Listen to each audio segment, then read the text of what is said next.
A lição desta semana tem como tema Daniel e o tempo do fim. Eu quero destacar de maneira especial 3 pontos que são muito importantes na lição desta semana. Primeiro, tem a ver com o chamado de Deus à nação de Israel. Segundo, tem a ver com o testemunho que este chamado viabiliza na vida daqueles que o recebem. E terceiro, tem a ver com a revelação geral, a revelação específica, levando em consideração Daniel capítulo 2 e 3, mais especificamente para o tempo do fim. A respeito da nação de Israel, Deus convoca a nação para ser o seu povo peculiar, uma nação santa, uma nação de sacerdotes. Com que objetivo? Com o objetivo de apresentar ao mundo, mostrar ao mundo não apenas o juízo e a sentença, mas também a compaixão de Deus, a misericórdia de Deus, o perdão de Deus e o amor de Deus. Mas infelizmente, como conhecemos, Israel falhou.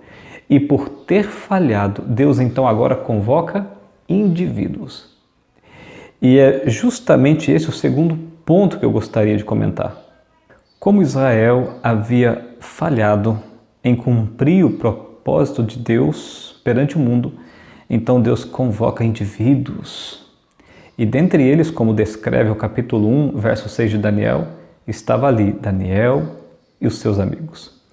E como você bem sabe, Daniel e seus amigos enfrentaram uma adversidade dura. Eles tiveram uma prova severa. Tanto é que no capítulo diz assim que eles se determinaram a não se contaminar. Sabe o que significa isto? Significa que eles decidiram, escolheram não negociar valores, não diluir os seus princípios. É isso que eles estavam ali dizendo. E um detalhe que é importante: o poder do Evangelho, ele não está meramente nas palavras. O poder do Evangelho está nas vidas, em vidas humanas. E foi justamente essa evidência do poder de Deus na vida de Daniel e de seus amigos que mais tarde vai viabilizar, possibilitar a conversão do rei Nabucodonosor. O detalhe é que quando nós obedecemos a Deus, quando a gente abraça a mensagem de Deus, Deus também nos abraça com a sua graça e com o seu poder. Deus abençoa a nossa obediência, assim como Deus abençoou a obediência de Daniel e de seus amigos. Mais tarde, como eu já falei, o rei Nabucodonosor é quem vai ser impactado com a mensagem e com a vida desses homens. O rei Nabucodonosor, que antes era servido, na sua conversão, ele se torna servo. O rei que era adorado, na sua conversão, agora se torna um adorador.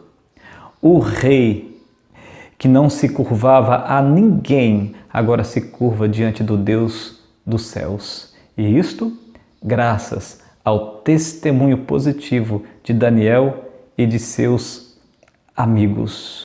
Que contraste curioso entre esse rei, por exemplo, e Lúcifer.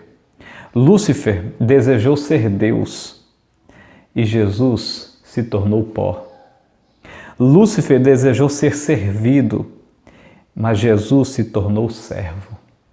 Lúcifer desejou elevada posição. Jesus, sendo Deus, ele se esvaziou da sua infinita e soberana posição.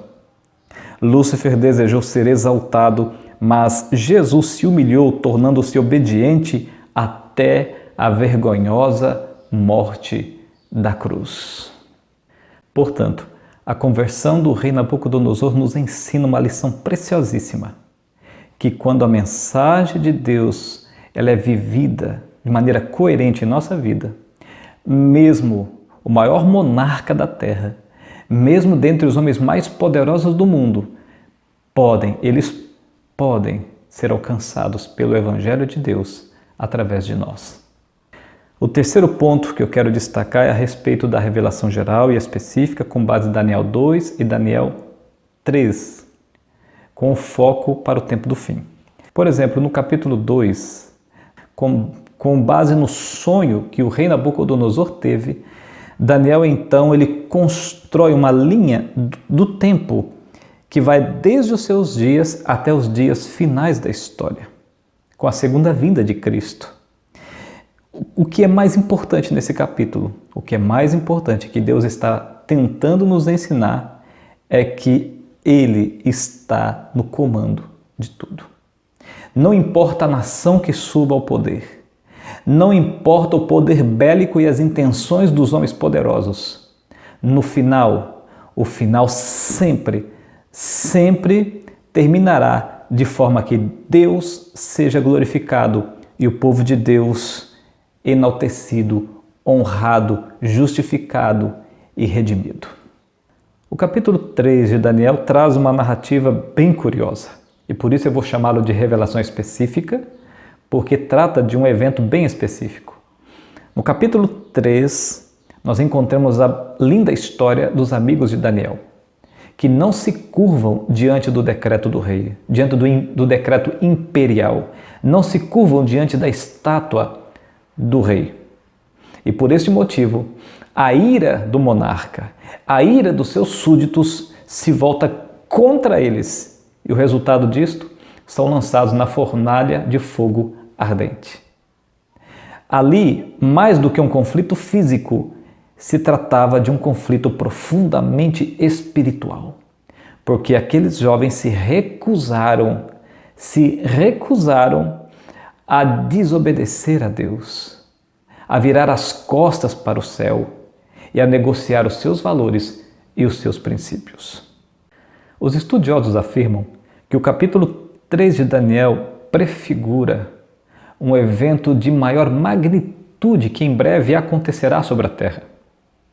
O capítulo 3 é uma autêntica prefiguração do capítulo 13 de Apocalipse, especialmente a partir do verso 11. No capítulo 3, por exemplo, nós vemos um decreto imperial de ordem e natureza política e religiosa. No capítulo 13 de Apocalipse, também vemos um decreto de ordem de natureza política e religiosa. No capítulo 3 de Daniel, nós vemos que aqueles que não se curvaram e não se submeteram ao decreto imperial do rei foram lançados na fornalha. No capítulo 13 de Apocalipse, aqueles que não se curvarem diante do decreto imperial da besta, estes serão perseguidos e isolados de qualquer direito civil e social. E quando a gente vai um pouco mais para frente, lá no capítulo 12, verso 17, nós percebemos que essa perseguição se torna mais incisiva. O que é comum nessas duas narrativas, tanto no capítulo 3 de Daniel quanto no capítulo 13 de Apocalipse? O que é comum é a natureza do conflito. No capítulo 3 de Daniel e no capítulo 13 de Apocalipse, o conflito não era apenas humano, era também espiritual. O conflito registrado é um conflito entre o bem e o mal. É um conflito entre a verdade e a mentira. É um conflito entre a falsa adoração e a verdadeira adoração. É um conflito entre Cristo e Satanás. Por fim, as experiências que Daniel e os seus amigos tiveram no passado, elas dizem muito sobre como serão as experiências que o povo de Deus terá no final dos tempos. Você está preparado? Basta agarrar-se aos pés da cruz do Calvário e fazer de Jesus Cristo a pessoa mais importante e soberana da sua vida. Até mais.